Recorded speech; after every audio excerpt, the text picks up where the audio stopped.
देखो हम लोग एनसीईआरटी क्लास 8 बायोलॉजी का चैप्टर 2 पढ़, इसके पहले हम लोग फर्स्ट चैप्टर पढ़ते हैं, इसका क्या नाम था हमारा, crop production and management. Chapter 2 पढ़े यार, इसका नाम है माइक्रो ऑर्गेनिज्म। देखो माइक्रो ऑर्गेनिज्म बहुत ही इंटरेस्टिंग चैप्टर है, ये पढ़ोगे तुम्हें बड़ी मजा आने वाला है, क्योंकि इसमें तुम्हें नई नई चीजें जानने को मिलेंगी, वो सारी चीज जानने को मिलेगी जो हमारे खुली आंखों से दिखाई नहीं देती। देखो जो चीजें हमको दिखाई देती हैं उनके बारे में जानना हमारे लिए कम एक्साइटमेंट रहता है। जैसे हम कहेंगे सूरज गोल है, तो भाई सबको पता है गोल है, लेकिन हम वो चीजें बताएंगे जो तुम देख नहीं सकते, तुम्हें एक्साइटमेंट फील होगा। जैसे हम कहेंगे कि वेल मछली बहुत बड़ी होती है, उसका साइज लगभग 100 हाथी के बराबर होता है, तो तुम्हें एक्साइटमेंट होगा। पास में रहा है। चांद क्या होता है, चांद के ऊपर बहुत सारे गड्ढे हैं और बहुत ही ऊंचे ऊंचे पहाड़ हैं, तो जो चीज हम अपनी आंखों से नहीं देखते उनके बारे में जानना हमारे क्या होता है, बहुत ज्यादा एक्साइटमेंट होता है। इसी तरह इसमें भी हम लोग कुछ चीजें पढ़ेंगे जिनको हम लोग अभी तक खुली आंखों से देखे नहीं है, और बहुत सी रोचक जानकारी हम लोग इस चैप्टर में मिलेगी। तो ये चैप्टर मेरा बड़ी इंटरेस्टिंग होने वाला है, इसको हम लोग शुरू से अंत तक एकदम अच्छे से मन लगा के हम लोग पढ़ेंगे। तो चैप्टर का नाम है micro organism friend and foe. NCERT में इस चैप्टर के नाम से, इस नाम से चैप्टर दिया है कि माइक्रो ऑर्गेनिज्म हमारे लिए फ्रेंड है या हमारे लिए फो यानी कि हमारे शत्रु है। यही हम लोग इस चैप्टर में पढ़ना है। तो सबसे पहले हम समझेंगे कि देखो क्या होता है, हम लोग अपने आसपास अगर देखें, नजर दौड़ा के देखें, तो लोग ढेर सारे ऑर्गेनिज्म दिखाई देते हैं। वो ऑर्गेनिज्म कुछ क्या होते हैं, बहुत ही बड़े बड़े ऑर्गेनिज्म होते हैं, कुछ ऑर्गेनिज्म क्या होते हैं, थोड़े छोटे होते हैं। तो जब हमने अपने सराउंडिंग में हम लोग क्या करते हैं, ऑब्जर्व करते हैं, तो लोग ढेर सारे ऑर्गेनिज्म दिखाई देते हैं। कुछ ऑर्गेनिज्म बहुत ही बड़े होते हैं, जब कुछ ऑर्गेनिज्म क्या होते हैं, बहुत ही छोटे होते हैं। एग्जाम्पल की बात की जाए तो एलिफेंट और ब्लू व्हेल बहुत ही बड़े बड़े क्या है, ऑर्गेनिज्म है। लैंड पर रहने वाला ऑर्गेनिज्म क्या है, एलिफेंट, और पानी में रहने वाला ऑर्गेनिज्म क्या है, हमारा ब्लू व्हेल। ओवरऑल की बात की जाए सबसे बड़ा ऑर्गेनिज्म तो ब्लू व्हेल। पास में रहा है। तो ये ऑर्गेनिज्म बिग है, जबकि अगर स्मॉल की बात की जाए तो हम बताएंगे छोटे ऑर्गेनिज्म क्या होगा, तो तुम कहोगे चींटी, मस्कीटो, ये क्या कहलाएंगे, तुम्हारे छोटे ऑर्गेनिज्म कहलाएंगे। क्या कैसे कहलाएंगे, छोटे। लेकिन लेकिन लेकिन यहाँ पर थोड़ा सा लोगों को ब्रेक लगाना पड़ेगा, हम लोग को स्टॉप करना पड़ेगा। क्या छोटे ऑर्गेनिज्म बस चींटी ही होते हैं? क्या छोटे ऑर्गेनिज्म क्या मस्कीटो ही बस होते हैं? क्या इनसे भी छोटे ऑर्गेनिज्म पाए जाते हैं? सवाल यहाँ पर आता है, क्या इनसे भी छोटे ऑर्गेनिज्म पाए जाते हैं? तो विज्ञान जवाब देता है हाँ। विज्ञान क्या जवाब देता है, हाँ। हम लोग के आसपास बहुत से ऐसे छोटे ऑर्गेनिज्म पाए जाते हैं जो हमारी आंखों से दिखाई नहीं देते। भाई ये जो organism blue whale, elephant and mosquito, इनको हम लोग अपने आंखों से देख सकते हैं, आंखों से देख सकते हैं। लेकिन हमारे आस बहुत से ऐसे ऑर्गेनिज्म है जिन्हें हम अपनी नेक्ड आई से देख नहीं सकते, लेकिन प्रेजेंट है, प्रेजेंट है। बात समझ रहे हैं? हम लोग अपनी आंखों से नहीं देख सकते तो क्या होगा, प्रेजेंट है। तो हमारे सराउंडिंग में बहुत से ऐसे ऑर्गेनिज्म प्रेजेंट है जिन्हें हम लोग अपनी आंखों से देख नहीं सकते, लेकिन वो ऑर्गेनिज्म हमारे सराउंडिंग में प्रेजेंट है। उनको देखने के लिए हमें कुछ चीजों का हेल्प लेना पड़ेगा, कुछ इंस्ट्रूमेंट का हेल्प लेना पड़ेगा, कुछ डिवाइस का हेल्प लेना पड़ेगा। और वो डिवाइस क्या हो जाएगा, तुम्हारा माइक्रोस्कोप। क्या करेगा, माइक्रो मतलब छोटा, स्कोप मतलब देखना, यानी छोटी चीजों को देखने वाले को क्या बोलते हैं, माइक्रोस्कोप। तो छोटे ऑर्गेनिज्म को लोग किसके हेल्प से देखते हैं, माइक्रोस्कोप से। तो जिन ऑर्गेनिज्म को हम लोग नेक्ड आई से नहीं देख पाते, नेक्ड आई से, उनको देखने के लिए हमें माइक्रोस्कोप का जरूरत पड़ता है। किसका जरूरत पड़ता है, माइक्रोस्कोप। तो उन ऑर्गेनिज्म को हम लोग क्या बोलेंगे, माइक्रो ऑर्गेनिज्म बोलेंगे। क्या बोलेंगे, माइक्रो ऑर्गेनिज्म, यानी सूक्ष्म जीव, छोटे जीव कहलाएंगे। ठीक है, या तो इनको क्या बोलते हैं, माइक्रोब्स बोलते हैं। क्या बोलते हैं, बात समझ आया?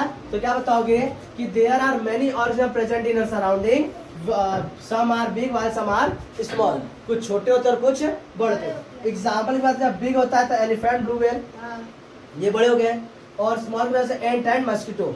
ठीक, तो इनको हम लोग अपनी आंखों से देख सकते हैं, बट बहुत से ऐसे ऑर्गेनिज्म जिन्हें हम अपनी आंखों से देख नहीं सकते। तो इन्हें देखने, but there are many organism present in our surrounding that can not seen by our naked eye, they only can be seen by the microscope and they are called the micro organism और microbes. इनको देखने के लिए microscope का जरूरत पड़ता है, इसलिए क्या कहलाते हैं, माइक्रोब्स या माइक्रो ऑर्गेनिज्म कहलाते हैं। किसी को समझने में कोई दिक्कत, इसको ऐसे ही लिख लो। चलो अभी हम लोग देखें कि माइक्रो ऑर्गेनिज्म क्या होते हैं, उनका डेफिनेशन में पढ़ लिए, क्यों उनको माइक्रो ऑर्गेनिज्म कहते हैं, यह भी हमने समझ लिया।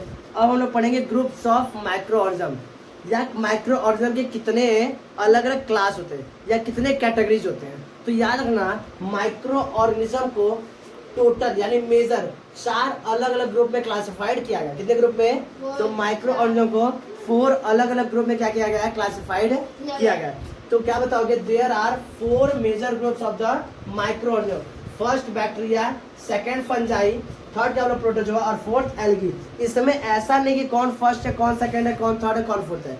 आप पहले फर्स्ट, बाद में सेकंड, फोर्थ किसी को पढ़ सकते, कोई दिक्कत नहीं है। कोई सीरियल वाइज नहीं कि हाँ ये फर्स्ट है, ये सेकंड है, ये थर्ड है या फोर्थ है, कोई दिक्कत नहीं। जो तुम्हें याद है, तुम्हें पहले बैक्टीरिया याद है, बैक्टीरिया लिखो, फंजाई या फंजाई लिखो, प्रोटोजोआ, एल्गी। ठीक, तो ये 4 क्या है? मेजर ग्रुप है किसके? माइक्रो ऑर्गेनिज्म के। तो micro organism can be classified into 4 major group. First bacteria, second fungi, third protozoa, fourth algae. देखो ये हम लोग को याद करना जरूरी है, लेकिन इससे भी जरूरी है इनके एग्जाम्पल याद करना। क्या याद करना? एग्जाम्पल। जैसे बैक्टीरिया के एग्जाम्पल, तो बैक्टीरिया के कई एग्जाम्पल है, आगे हम लोग चल के पढ़ेंगे। यहाँ क्योंकि बैक्टीरिया को हम लोग डिटेल में पढ़ना है, क्योंकि बहुत से बैक्टीरिया क्या होते हैं हमारे से, बहुत से बैक्टीरिया क्या होंगे हमारे फूड फॉर्मेशन में काम आएंगे। तो हम लोग एक एक बैक्टीरिया करके पढ़ते आएंगे। यहाँ पर जो सबसे फेमस बैक्टीरिया उसका हम नाम लेते हैं लैक्टोबैसिलस। लैक्टोबैसिलस बैक्टीरिया कई आते जाएंगे एग्जाम हमारे यहाँ बुक में, चैप्टर में। हम जब आगे पढ़ते हैं फर्मेंटेशन में बैक्टीरिया हर चीज में बैक्टीरिया तो वहाँ पर बताते जाएंगे क्या क्या चीजें आ रही है। ठीक है, तो आगे देखो, तो क्या बताओगे? बैक्टीरिया में क्या आएगा? लैक्टोबैसिलस। यह क्या होता है? दही जमाने में काम आता है। यह बैक्टीरिया क्या होता है? दूध से दही जमाने में काम आता है। ठीक है, फंजाई के एग्जाम्पल याद रखोगे। फंजाई का एग्जाम्पल बहुत ही आता है। ब्रेड मोल्ड, आप देखोगे ब्रेड रख दो कुछ दिनों तक, 2-3 दिनों तक, तो ब्रेड के ऊपर क्या लग जाता है? दहिया टाइप का लग जाता है। हाँ, उस पर क्या लगता है? रुई टाइप के अलग स्ट्रक्चर आते हैं, जिसे हम लोग क्या बोलते हैं? फंजाई होता है। वो क्या होता है? ब्रेड मोल्ड कहलाता है। इसके अलावा और है पेनिसिलियम, तो उसके बाद एस्पिरेगैलस।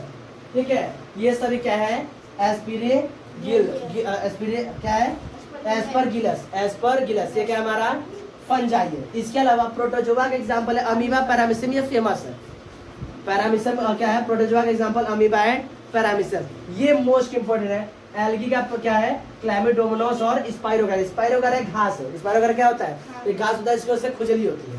ठीक है, तो ठीक स्पाइरोगारा एक तरह से क्या है? एल्गी है। इससे बहुत ज्यादा क्या होती है? खुजली होती है। ये हमारे क्या हो रहे हैं? माइक्रो ऑर्गेनिज्म के क्लास यानी ग्रुप है। क्या रहे? ग्रुप। इसमें हम लोग को द मोस्ट इंपोर्टेंट टॉपिक क्या पढ़ना है? वायरस के बारे में। वायरस भी एक तरह से क्या है? माइक्रोस्कोपिक ऑर्गेनिज्म है। या माइक्रो ऑर्गेनिज्म है कि नहीं है वो बात की बात है, लेकिन इसको भी देखने के लिए क्या होते हैं? हमें माइक्रोस्कोप की जरूरत पड़ती है। ये भी हमारे नेट डाई से नहीं दिखाई नहीं देती। बात सुन रहे? एग्जाम्पल की बात की जाए तो आप वायरस, अभी कुछ दिन पहले कोरोना वायरस बना था, कोविड-19 करके, तो वह भी क्या था? एक वायरस था जो बहुत ही छोटा ऑर्गेनिज्म है, बहुत ही छोटा ऑर्गेनिज्म। माइक्रो ऑर्गेनिज्म है कि नहीं वो बात की बात है, लेकिन उसको भी हम लोग को देखने के लिए किसकी जरूरत पड़ती है?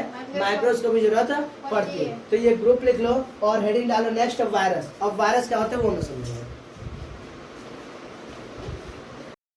चलो हम लोग एनसीईआरटी क्लास 8 बायोलॉजी का सेकंड चैप्टर पढ़ रहे हैं, micro organism friend and foe. NCERT में इस चैप्टर के नाम से दिया, इस नाम से चैप्टर दिया।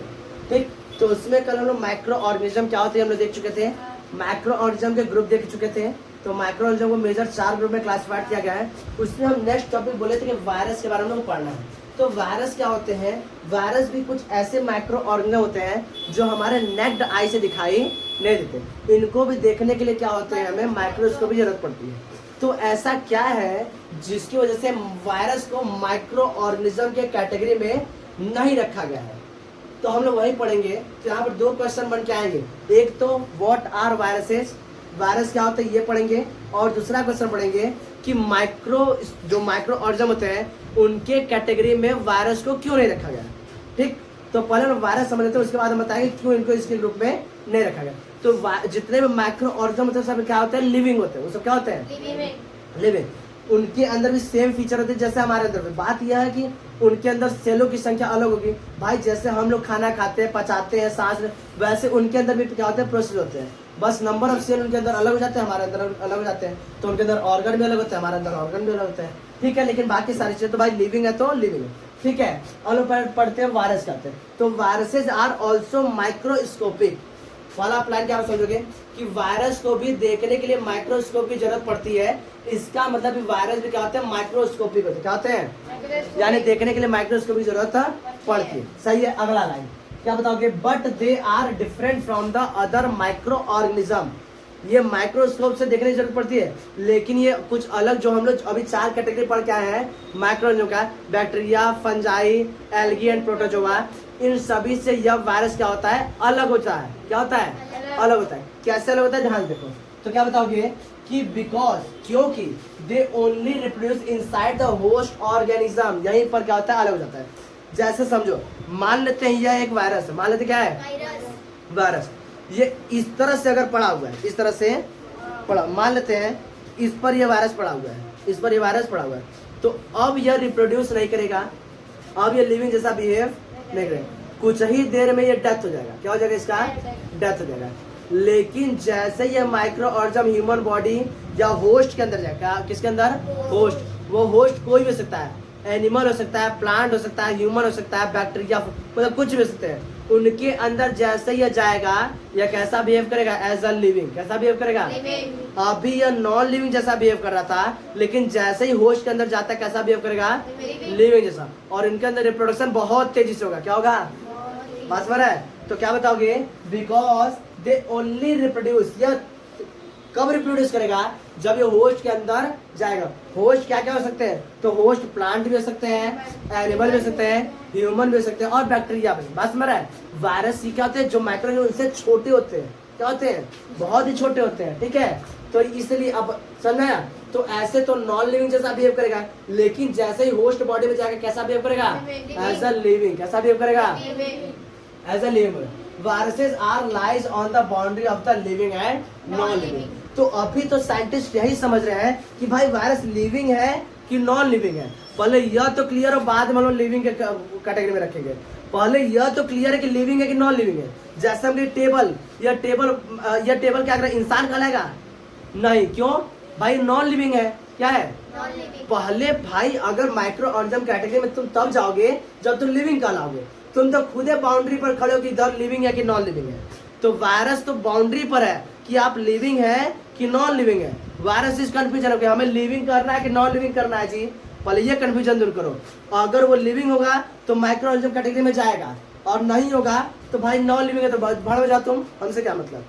तो ये कैटेगरी नहीं डिसाइड हो रहा है कि लिविंग हो रहा है कि नॉन लिविंग। या जब बॉडी होस्ट के अंदर आ रहा है तो लिविंग जैसा बिहेव कर रहा है, जब होस्ट के बाहर नॉन लिविंग जैसा बिहेव कर रहा है। ये क्या मतलब है, हाँ। तो क्या बताओगे कि viruses are lies on the boundary of the living and non living, इसलिए इसको हम लोग माइक्रो ऑर्गेनिज्म कैटेगरी में नहीं रखते। बात समझ रहा है। अब देखो ध्यान से, कॉमन कोल्ड जो होते हैं और पोलियो होता है, चिकन पॉक्स होते हैं, ये सभी जो डिजीज होते हैं या किसके वजह से होते हैं, वायरस की वजह से होते हैं।